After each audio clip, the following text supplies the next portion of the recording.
Here is what is topping the list right now. Did Senate candidate Christine O'Donnell break the law? Break the law? Well, that's what even fellow Republicans are wondering about her, and it's looking like it's getting more serious.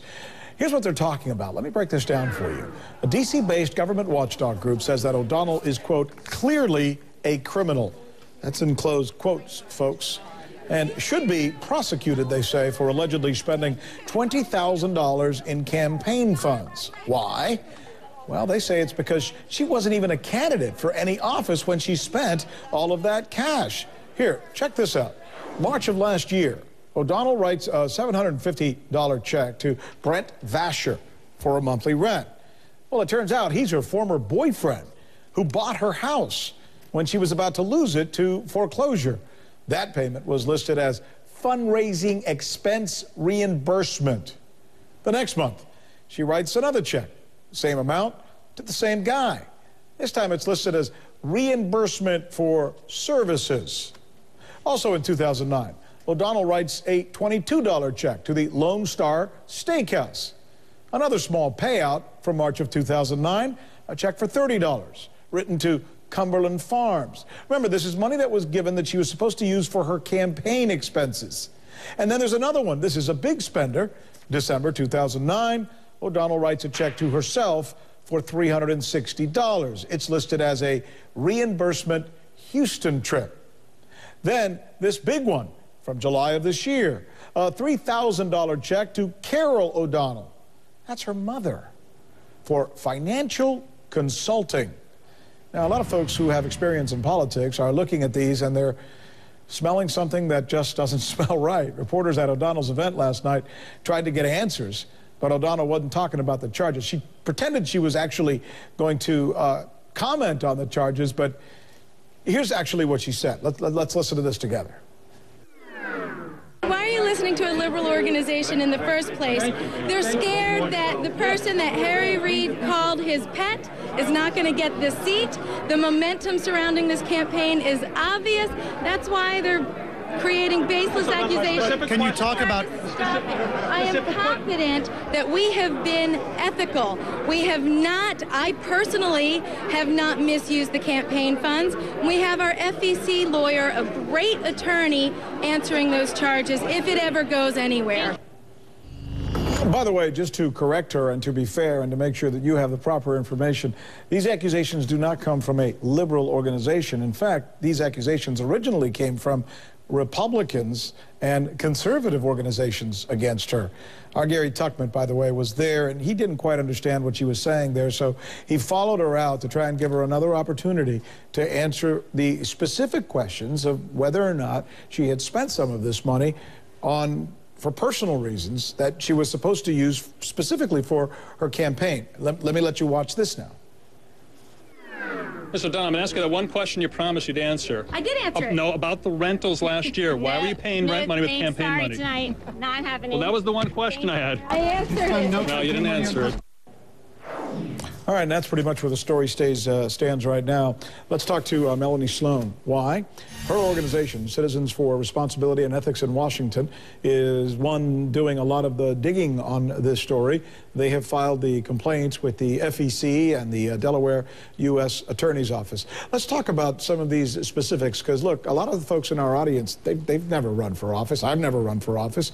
If somebody gave me a campaign contribution, frankly, I wouldn't be sure what I can or can't do with it. Can I buy lunch for my mom and dad if I have them in town and we're talking about my campaign? I mean, I really don't know, and a lot of people don't know, so take us through this. Let's start with that rent payment to her ex-boyfriend, which she calls a reimbursement. What's wrong with that? That's completely prohibited, Rick. Campaign expenses, campaign funds may only be used for campaign expenses. They can never be used for personal costs. In 2009, Ms. O'Donnell had been paying rent to Mr. Vasher starting in January of 2009, and then she ran out of money. She didn't have any income, so she didn't have enough cash. So suddenly she had her campaign write the checks, $750 in March, another $750 in April, paying Brent Vasher her rent. And then she wrote these down in her FEC reports as expense reimbursement, service reimbursement. So on top of misusing the campaign funds in the first place, she then lied on the forms submitted to the FEC, which is another crime.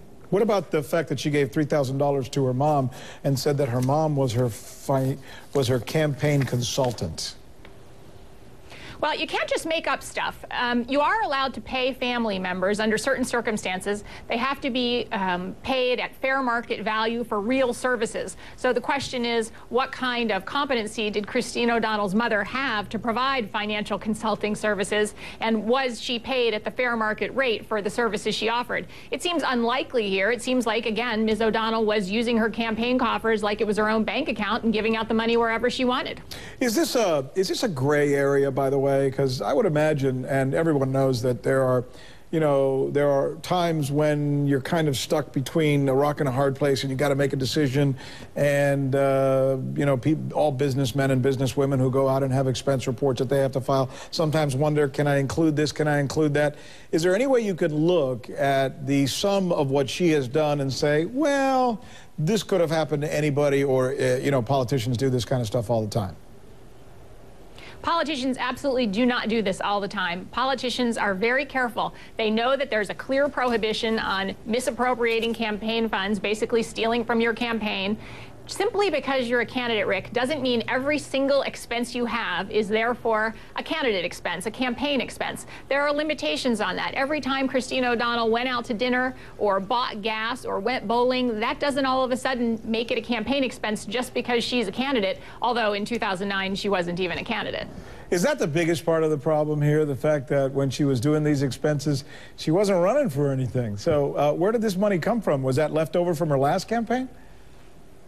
It seems like it was left over from her 2008 campaign, but no, the biggest problem is not that she was not an announced candidate. The biggest problem was that she was treating her campaign like it was her own bank account and whipping out the campaign's ATM to pay for things willy-nilly, whether or not they were campaign expenses. Let me ask you a question, by the way. I'm just curious now. Let's suppose you or I run for office, right? And we lose, but we've got a lot of money left over that we didn't spend. What are we supposed to do with that money? Well, some candidates keep it to save it for their next campaign. Others often give it away to other candidates. But one thing you can never do with the money is keep it and use it for your personal living expenses. Is there a possibility that she didn't know that? Is there any chance that ignorance could be used as a viable defense here? Ignorance of the law is never an excuse. Right. First of all, Ms. O'Donnell was hardly the novice she paints herself to be. This is her third campaign, after all. But in any event, we don't say, oh, well, if you didn't know but that you couldn't rob a bank, but you robbed a bank, no foul there. Ignorance is never an excuse. And certainly, it's clear that Ms. O'Donnell did know because she lied on her FEC forms. She was paying Brent Vasher, for example, those rent checks, and yet she was calling it something else on her FEC forms, meaning she knew she was doing something wrong. And by the way, just to be fair, and point well made, by the way, we would invite Ms. O'Donnell to come here on Rick's List and explain her version of events anytime that she wants to. The invitation remains permanently open. Melanie Sloan, thanks so much for taking us through this. We appreciate your time.